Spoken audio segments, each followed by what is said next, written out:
우리의 삶은 어떤 사건을 당하는가, 어떤 상황에 빠지는가, 혹은 어떤 환경에 처해 있는가로 결정되는 것이 아니라 어떤 사건을 당하든지 어떤 상황에 빠지든지 어떤 환경에 처해 있든지 간에 그것을 어떻게 이해하고 해석하는가로 결정이 됩니다. 오늘 우리가 그래서 하나님 앞에서 배우게 되는 게 삶을 어떻게 이해하고 어떻게 해석해야 되는가, 그것을 배우는 것이 우리 신앙의 예정이고 내용이고 또 정도의 차이를 알 수 있겠죠. 또 성경에서 가장 대표적인 인물이 바로 요셉이었죠. 야곱 아버지의 그 총애를 받으며 자라났습니다.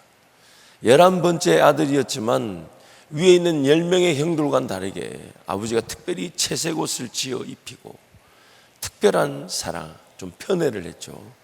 그래서 그 10명의 형들이 늘 그 편애를 하는 이 요셉이 불편했습니다. 미웠습니다. 그러던 어느 날 한 사건이 터집니다. 형들이 양을 치고 있을 때 그 형들을 보러 왔던 요셉을 안 그래도 미워 죽겠던 판에 아버지 입혔던 채색 옷을 벗겨내고 구덩이에 던져버렸습니다. 그리고 기어이 그 요셉을 형들이 팔아버렸습니다. 그래서 이스마엘 상인의 손에 팔렸던 요셉은 끌려서 애굽에 가게 됐고, 그리고 애굽 바로 왕의 시위 대장이었던 그 보디발의 집에 종으로 노예로 팔렸습니다. 요셉의 입장에서는 엄청나게 원통하고 분할 일입니다. 아무리 아버지의 사랑이 자기에게 좀 편해, 즉 집중적으로 주어졌다 해도 그 형들의 미움을 받을 만하지만 이렇게 옷이 벗겨지고 구덩이에 던져지고 종살이로 갈 만큼 그렇게 당할 일인가? 요셉의 입장에서는 그 삶의 순간 그 종으로 팔려간 그곳에서 엄청난 어려움을, 이 낙심을, 좌절을 겪었을 것입니다. 내가 이렇게까지 당할 일인가? 내가 이렇게까지 당할 일인가? 그런데 신기하게도 하나님은 종으로 팔려간 요셉과 함께 하셨고, 심지어 하나님의 형통케 하심이 그 집의 주인인 보디발의 눈에도 분명히 보였다고 말씀합니다. 창세기 39장 2절 3절 말씀 함께 선포합니다. 여호와께서 요셉과 함께 하심으로 그가 형통한 자가 되어 그의 주인 애굽 사람의 집에 있으니 그의 주인이 여호와께서 그와 함께 하심을 보며 또 여호와께서 그의 범사에 형통하게 하심을 보았더라. 종으로 끌려갔는데 하나님 그와 함께 하시며 또한 그 형통케 하심이 요셉뿐만 아니라 주인의 눈에도 보였다는 거죠. 그래서 주인이 보디발이 나와 내 아내를 빼고는 모든 걸 너에게 맡기노라, 그 가정에 총무로 세웠다는 거예요. 말씀이니까 우리가 이해되지만 오늘 우리 실제 삶에 한번 적용해 볼게요. 여러분, 어떤 은혜가 우리가 바라는 은혜인가? 지금 형들의 미움을 받고 억울하게 구덩이에 던져져서 종으로 끌려온 것, 그래서 하나님이 은혜를 베푸신다면 그 형들의 미움을 받아서 종으로 끌려온 자리에서 다시 나를 건져내서 아버지의 집으로 데려가는 은혜를 요셉이 원했을까요? 아니면 종살이 잘하도록 지혜를 주는 은혜를 원했을까요? 요셉 입장에서 지금 바라는 건 뭘까요? 그냥 종살이 잘하도록 지혜를 얻는 걸까요? 아니면 아버지 집으로 돌아가는 걸까요? 근데 하나님이 어떤 은혜를 주셨다고요? 어떤 은혜를 주셨다고요? 종살이 잘하라고. 아무리 형통케 하심이라 해도 종살이 잘하는 것보다 아버지한테 가는 게 낫지 않을까요? 하나님은 도대체 무엇을 요셉에게 원하시는 걸까요? 어쨌든 요셉이 종살이를 갔는데 정말 낙심되고 포기하고 싶은데 하나님 때문에 포기를 못했어요. 왜요? 하나님이 함께 해주시죠. 하나님이 은혜를 주시죠. 심지어 그 종살이에서 인정을 받아가지고 그 가정의 총무가 됐어요. 야, 저는 이 요셉의 얘기를 읽으면서 그래서 39장 21절 23절 말씀 한번 볼까요? 함께 선포합니다. 여호와께서 요셉과 함께 하시고 그에게 인자를 더하사 간수장에게 은혜를 받게 하심에 간수장이 옥중 죄수를 다 요셉의 손에 맡김으로 그 재반 사물을 요셉이 처리하고 간수장은 그의 손에 맡긴 것을 무엇이든지 살펴보지 아니하였으니 이는 여호와께서 요셉과 함께 하심이라. 여호와께서 그를 범사에 형통하게 하셨더라. 형통하게 하신 건 감사한데 제수살이를 잘하도록 형통케 하신 거, 도대체 하나님은 요셉의 삶, 또 우리에게 삶을 어떻게 이해하고 해석하길 바라시는 걸까요? 어쨌든 그 제수살이도 억울한데 거기서 또 하나님이 은혜를 주시고 형통케 하시니까 그 억울한 것보다 은혜가 더 크다 보니까 자연스럽게 요셉의 시선이 억울한 그 자기의 아픔, 상처보다는 하나님이 은혜 주시고 형통케 하시는 대로 시선이 바뀌게 된 것만은 사실이었을 거예요. 그러면서 요셉을 이렇게 빚어가시는 거죠. 그리고 또 한 사건이 생깁니다. 요셉이 그 감옥을 관장하고 있는데 애굽의 그 바로 왕의 술 맡은 관원장과 떡 맡은 관원장이 바로 왕에게 죄를 짓고 노여움을 사서 감옥에 갇히게 되죠. 그 같이 같은 날 들어왔어요. 근데 같은 날 저녁에 술 관원장과 떡 관원장이 또 꿈을 꾸게 됩니다. 그리고 깨보니까 둘 다 꿈을 꿨어요. 근데 내용은 비슷한 것 같은데 좀 다른 꿈을 꿨어요. 그래서 근심이 낯빛이 안 좋으니까 요셉이 묻습니다. 무슨 일이 있냐고 했더니 우리가 신기하게도 같은 날 저녁에 꿈을 꿨는데 내용은 비슷한 것 같은데 좀 다른 꿈을 꿨다고. 신기하다. 근데 이게 무슨 꿈인지 모르겠다고. 그러자 요셉이 이렇게 대답합니다. 40장 8절 말씀 함께 선포합니다. 그들이 그에게 이르되 우리가 꿈을 꾸었으나 이를 해석할 자가 없도다. 요셉이 그들에게 이르되 해석은 하나님께 있지 아니하니까 청하건대 내게 이르소서. 자기도 제수인데 그 제수 신분의 술 가는 장, 떡 가는 장에게 누구를 소개합니까? 한번 따라할까요? 해석은 하나님께 있지 아니하니까. 그래서 꿈을 이제 술 가는 장, 떡 가는 장이 얘기해 주니까 요셉이 해석해 줍니다. 술 가는 장은 3일 뒤에 복직이 될 것이고 떡 가는 장은 3일 후에 목숨을 잃게 될 것이다. 그리고 요셉의 그 해석대로 술 가는 장은 복직이 되고 떡 가는 장은 목숨을 잃게 됩니다. 근데 그 위에 나타나는 그 사건들, 그 내용들을 보면 요셉이 아직까지도 뭔가 하나님의 그 해석, 하나님의 뜻을 잘 이해를 못했어요. 그래서 술 가는 장 붙잡고 이렇게 하소연합니다. 내가 여기 있을 사람이 아니다. 내가 억울한 일을 당해 여기 갇혔지. 나는 이런 일을 행한 사람이 아니다. 당신이 복직되거들랑 나를 꼭 기억해달라. 그렇게 부탁하지만 정작 술 가는 장은 복직되자마자 요셉을 기억했을까요? 잊었을까요? 잊어버렸어요. 술 가는 장이 잊었다는 걸 볼 때 아직 하나님은 요셉을 좀 더 빚어가기를 원하시는, 삶을 어떻게 이해하며 해석해야 될지를 가르쳐 주기를 원하셨던 거예요. 그리고 세월이 쭉 지나서 드디어 한 사건이 또 생깁니다. 그 사건이야말로 이제 하나님 보실 때 요셉도 어느 정도 삶을 대하고 이해하고 해석하는 법을 배웠고, 또한 그 나라에 기근과 어려움이 생길 것에 하나님이 바로 왕에게 꿈을 주심으로 그 기근과 어려움을 이길 수 있도록 때를 맞추신 것이죠. 그래서 바로 왕에게 꿈을 꾸게 하셨지만 아무도 그 꿈을 이해하지 못합니다. 해석하지 못합니다. 그 꿈이 해석이 돼야 그때 그 어려움의 때에 그 애굽의 나라가 그 기근을, 그 어려움을 때를 이겨낼 수 있을 것인데 아무도 그거를 해석을 못해요. 그제서야 옆에서 시중 들고 있던 술 가는 장이 누구를 떠올립니까? 요셉을 떠올립니다. 그래서 오늘 본문 말씀이 요셉을 부르는 거예요. 오늘 본문 말씀 한 번 더 선포할까요? 41장 말씀 우리 함께 선포합니다. 이에 바로가 사람을 보내어 요셉을 부르매 그들이 급히 그를 옥에서 내놓는지라.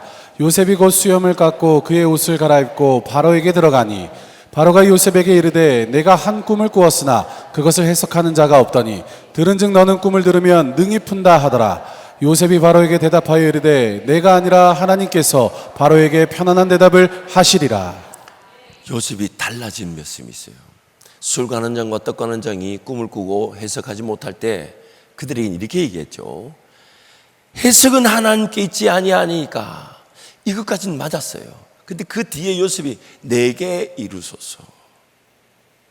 이때까지만 해도 요셉은 뭔가 그 사건, 상황, 환경, 그 삶에 대해서 하나님이 자기를 통해 해석하는 능력을 주실 줄 알았어요. 언젠가는 저것이 나에게 해석되어지게 하시겠지. 그런데 하나님은 그 차원을 넘어선 은혜를 주기를 원하셨는데, 그것은 뭐냐면 바로 왕 앞에 섰을 때 요셉이 뭐라고 합니까? 그것을 해석할 리가 내가 아니라 하나님께서 바로 왕에게 편안한 대답을 하실리이다. 무슨 얘기냐면, 해석은 삶에서 어떤 일을 일어나든지 간에 해석은 하나님께 있다라는 말은 하나님께서 나에게 해석해 주실 능력을 구하는 것이 아니라 삶 자체의 해석을 내가 하지 않고 하나님께 맡긴다는 것입니다. 오늘 우리 삶에 문제, 어려움이 어떻게 일어났습니까? 내가 해석하려고 했기 때문에 일어났습니다. 성곽을 알게 하는 나무의 열매를 따먹지 마라. 그러면 그 따먹지 말아야 되는 기준에 삶을 맞춰야 되는데, 먹음직도 하고 보암직도 하고 탐스럽게 보이는, 그리고 그 마귀의 말, 그 뱀의 유혹의 말을 아담이 잘못 해석했죠. 하나님이 우리에게 삶을 해석할 능력을 주시는 것이 아니라 우리가 삶을 해석하지 않고 하나님께 삶을 맡겨드림으로 하나님이 인도해 가시는 그 은혜의 길에서 형통하게 하셔. 비록 고난의 길이 있을 수 있고 고통의 길이 있을 수 있고 뜻하지 않는 사건이 일어날 수 있고 어려움이 일어날 수 있지만, 그러나 그 종살이 가운데서도 인정받게 하시는 은혜, 그 감옥의 죄수로 있을 때에도 하나님이 도우시는 은혜, 그 은혜를 기대하고 그 은혜를 부여잡으면 때가 되면요, 어제까지 감옥에 있었던 죄수가 반나절도 걸리지 않아 그 나라의 국무총리가 되게 하시는 것입니다. 이게 바로 하나님의 뜻이에요.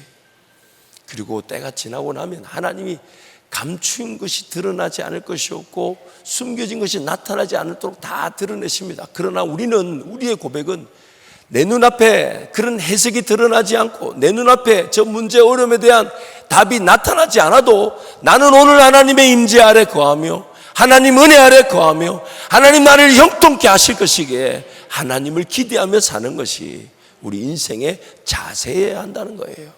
그래서 45장 말씀 가보실까요? 45장 함께 선포합니다. 요셉이 형들에게 이르되 내게로 가까이 오소서. 그들이 가까이 가니 이르되 나는 당신들의 아우 요셉이니 당신들이 애굽의 판자라. 당신들이 나를 이곳에 팔았다고 해서 근심하지 마소서. 한탄하지 마소서. 하나님이 생명을 구원하시려고 나를 당신들보다 먼저 보내셨나이다. 이 땅에 2년 동안 흉년이 들었으나 아직 5년은 밭갈이도 못하고 추수도 못할지라.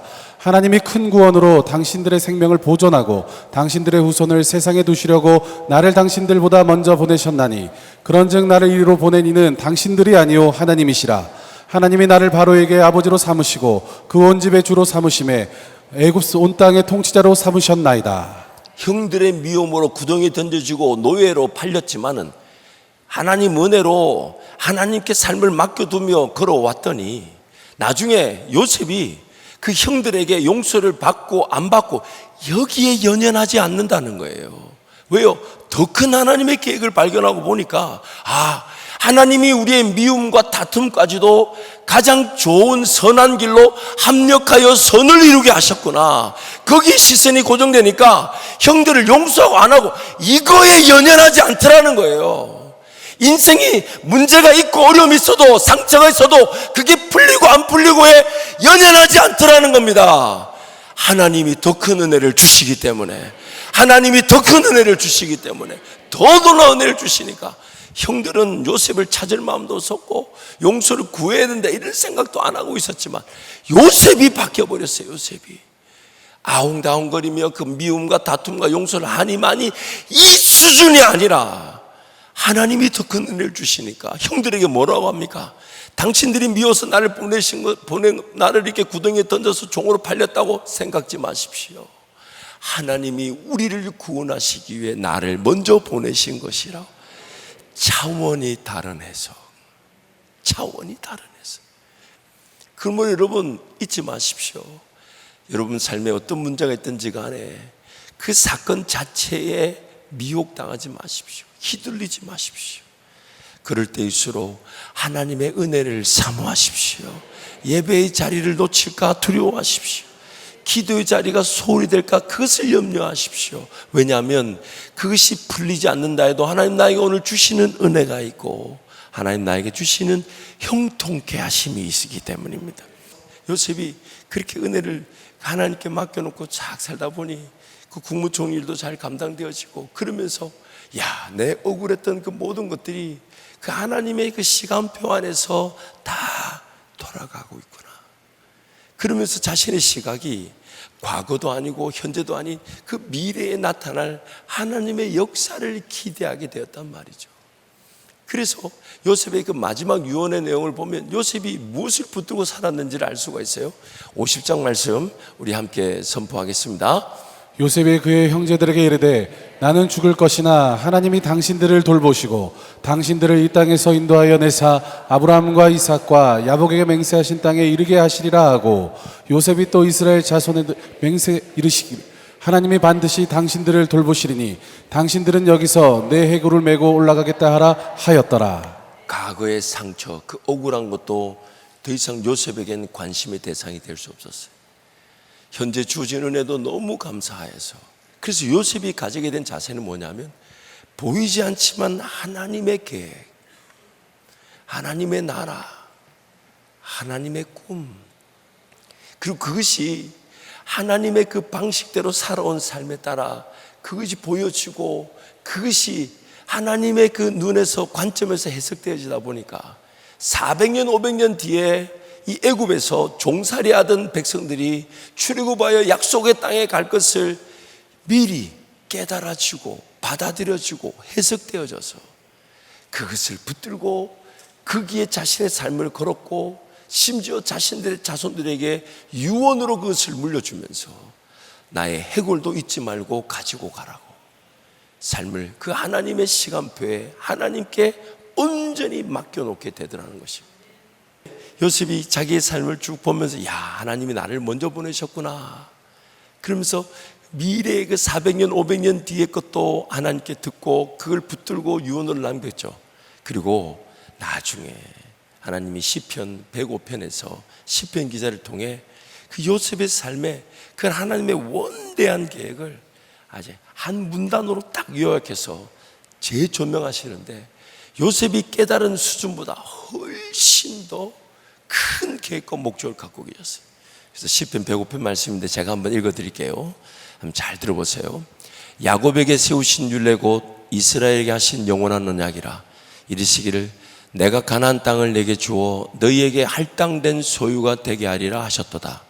그때에 그들의 사람 수가 적어 그 땅에 나그네가 되었고 이 족속에게서 저 족속에게로 이 나라에서 다른 민족에게로 또 돌아다녔도다. 그러나 그는 사람이 그들을 억압하는 것을 용납하지 아니하시고 그들로 말미암아 왕들을 꾸짖어 이르시기를 나의 기름 부은 자를 손대지 말며 나의 선지자들을 해하지 말라 하셨도다. 그가 또 그 땅에 기근이 들게 하사 그들이 의지하고 있는 양식을 다 끊으셨도다. 그가 한 사람을 앞서 보내셨으며 요셉이 종으로 팔렸도다. 그의 발은 착고를 차고 그의 몸은 쇠사슬에 매였으니 곧 여호와의 말씀이 응할 때까지라. 그의 말씀이 그를 단련하였도다. 왕이 사람을 보내어 그를 석방하며 무백성의 통치자가 그를 자유롭게 하였도다. 그를 그의 집의 주관자로 삼아 그의 모든 소유를 관리하게 하고 그의 뜻대로 모든 신하를 다스리며 그의 지혜로 장로들을 교훈하게 하였도다. 이에 이스라엘이 애굽에 들어가며 야곱이 함의 땅에 나그네가 되었도다. 여호와께서 자기의 백성을 크게 번성하게 하사 그의 대적들보다 강하게 하셨으며 또 그의 대적들의 마음이 변하게 하여 그의 백성을 미워하게 하시며 그의 종들에게 교활하게 행하게 하셨도다. 내용인즉 하나님께서 야곱의 야곱으로 한 민족을 이루시고, 그래서 이스라엘이라 이름도 주셨죠. 그리고 그들을 가나안 땅, 약속의 땅을 주기를 원하셨는데, 지금 야곱의 가족들은 70명, 72명, 수가 작잖아요. 그러다 보니까 이리 치이고 저리 치이니까 하나님께서 그 야곱의 민족을 큰 수로 번성케 하시려고 하나님께서 그 모든 세상 돌아가는 상황과 환경을 이용하셨다는 거예요. 그래서 기근을 그 땅에 보내시고 그들이 의지하는 양식을 끊어버리셔서 야곱의 가족들이 애굽으로 내려가게 하는데 누구를 먼저 보내셨다고요? 요셉을. 그러나 그렇다고 해서 하나님은 요셉을 일부러 고난의 자리에 보내신 건 아니에요. 형들의 미움이라는 그 죄로 말미암아 타락한 세상에서 일어난 사건들, 또한 그 보디발의 아내, 그 주인의 그 아내의 유혹을 받는 그 미혹의 사건들, 이런 것들을 다 총체적으로 다 알고 계셨고 그것을 다 이용하셔가지고 요셉이 하나님의 말씀 안에서 단련되어지고 성장하고 자라. 삶은 자기가 해석하는 것이 아니라 하나님께 맡겨두는 것이며, 그 순간에 하나님의 은혜로 사라지는 법을 깨닫도록 하시고, 기회 그것이 깨달아졌을 때 국무총리로 세워 아버지의 가족들을 불러들여 그 이스라엘 민족이 그 애굽에서 성장하도록 하셨을 뿐만 아니라, 그러나 핍박이 있고 박해가 있어 450년 뒤에 500년 뒤에 가나안 땅에 가게 될 그것까지도 요셉에게 알려주시는 그 하나님의 원대한 계획을 가지고 요셉의 삶을 이끌어 가셨던 겁니다. 그리고 요셉만 그런 것이 아니라 저와 여러분도 그렇습니다. 단지 우리 개인의 삶에 하나님의 은혜를 누리고 복을 누리고 내가 할 수 있는 거 하고, 이게 하나님의 목적이 아니에요. 하나님 나라와 그 영광이라는 건 인류 역사 총 전체 속에서, 그래서 이 땅에 예수님 오시고 다시 오신 그날까지 저와 여러분이 그 하나님의 원대한 계획과 역사 속에 한 인생을 살아가는 겁니다. 그런데 우리가 죄로 말미암아 눈이 가려지고 귀가 다치고 마음이 다쳐서 그저 땅만 보고 어떻게 하면 먹을까, 어떻게 하면 마실까, 어떻게 하면 입을까, 이것만 가지고 살아갈 수 있다는 거예요. 그래서 하나님이 그런 인생을 깨우시는 겁니다. 깨우시는 거예요. 그래서 그런 사건들이 일어났던 겁니다. 그런 억울한 일들이 일어났던 것이고 그런 아픔들이 일어났지만, 그러나 잊지 마십시오. 그 모든 이 사건과 일들이 하나님 우리를 요셉처럼 빚어가셔서 마침내 내 눈으로 보이는 대로, 내 들리는 대로, 내 생각대로, 내 이성으로 판단하고 해석하는 것이 아니라 하나님께 삶을 맡겨놓으면서 오늘 나에게 주시는 하나님의 은혜, 오늘 나를 형통케 하시는 하나님의 은혜, 그 은혜를 기대하고 그 은혜를 사모하고 그 은혜로 사라지는 인생이 되게 하시는 것입니다. 그러므로 여러분, 사건 앞에 당황하지 마십시오. 어떤 일이 일어나든지 간에 놀라지 마십시오. 하나님께서 우리를 포기하지 않으십니다. 요셉처럼 함께 하셔서 그 억울한 일이 여전히 풀리지 않았지만 은혜 베풀어 주실 것이고, 여전히 내 상처 아픔이 나를 지배하고 다스리고 있지만 하나님은 그 상처 아픔보다 더 큰 은혜, 더 형통케 하심으로 나를 이겨내게 하셔서 마침내 요셉을 세우셨던 그 자리에 우리 모두를 세워주실 것입니다. 그